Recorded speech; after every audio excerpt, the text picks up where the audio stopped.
तो अब मैं आता हूँ नेक्स्ट क्वेश्चन पे। बेसिकली क्वेश्चन हमारा किससे लिया गया है, लीनियर अलजेब्रा से लिया गया है। तो नेक्स्ट क्वेश्चन हमसे क्या कह रहा है, for a quadratic form F of X comma Y comma Z belong to R of X comma Y Z. ठीक है, तो इसमें बिलोंग करने का काम कर रहा है, कोई क्वाड्रेटिक फॉर्म है।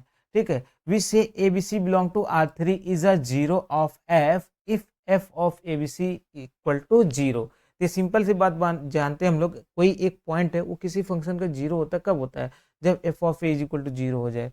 विच of the following quadratic forms has at least one zero different from zero zero. इनमें से कौन सा क्वाड्रेटिक फॉर्म होगा जिसके पास एटलीस्ट वन जीरो होगा डिफरेंट फ्रॉम जीरो जीरो, इस जीरो जीरो के अलावा कौन सा ऐसा फॉर्म होगा।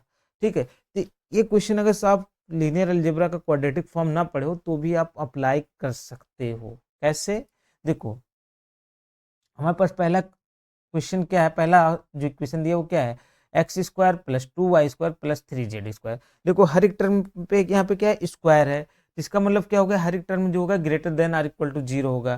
फिर बीच में प्लस लगा है, प्लस लगने से भी क्लियर हो गया कि इनका जो सम आएगा वो भी greater than or equal to zero ही होगा।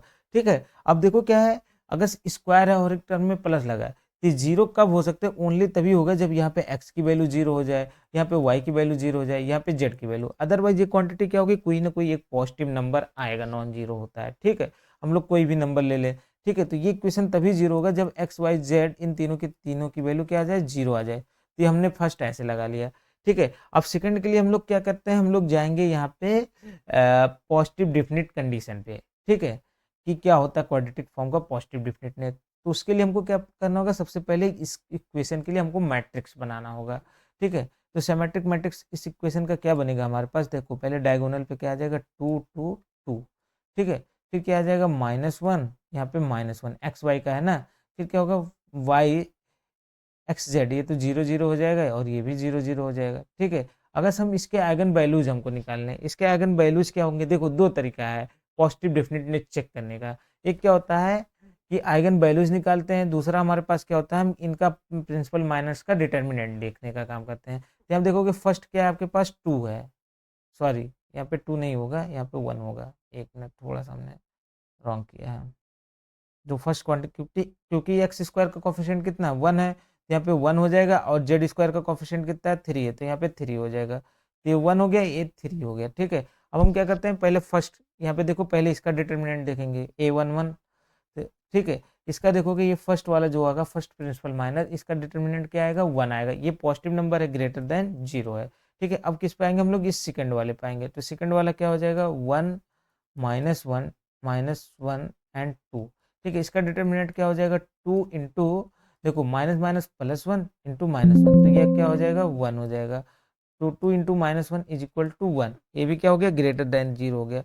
फिर थर्ड के लिए क्या, हमको होल का डिटर्मिनेंट निकालना होगा, होल के लिए हमको क्या करना होगा, थ्री, देखो मैं इसके थर्ड वाले रो के रिस्पेक्ट में एक्सपेंड कर रहा हूँ, तो क्या हो जाएगा, बाकी सब जीरो हो जाएंगे, बचेगा क्या, three into this one determinant, one minus one and two. तभी आपने इसको निकाले, कितना आया था, वन आया था, तो क्या हो जाएगा, equal to three into one is equal to three, ये भी ग्रेटर देन जीरो हो गया।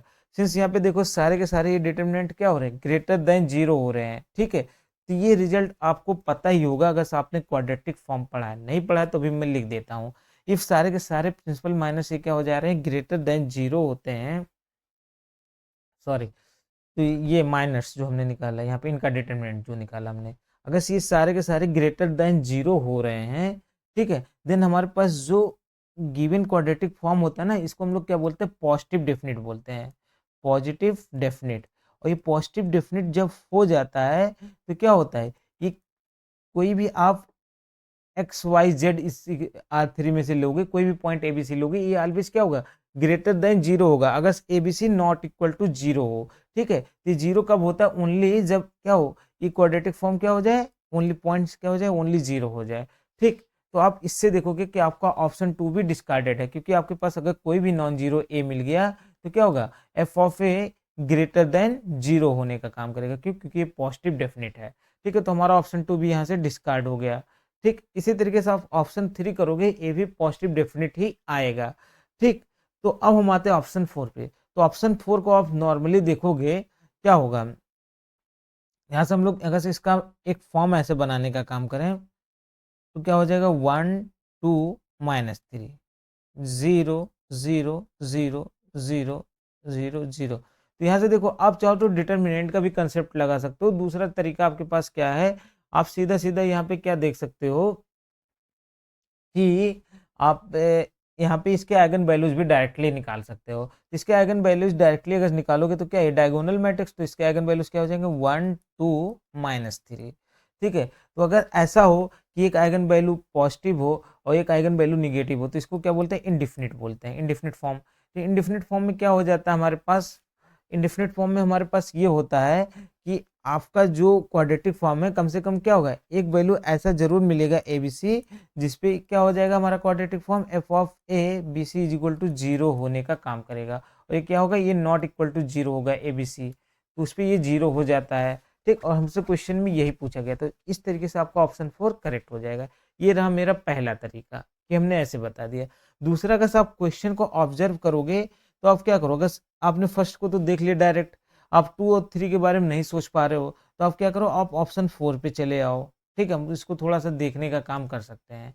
क्या लिखा है, X square plus Y plus 2y² -3z², ये लिखा है ना।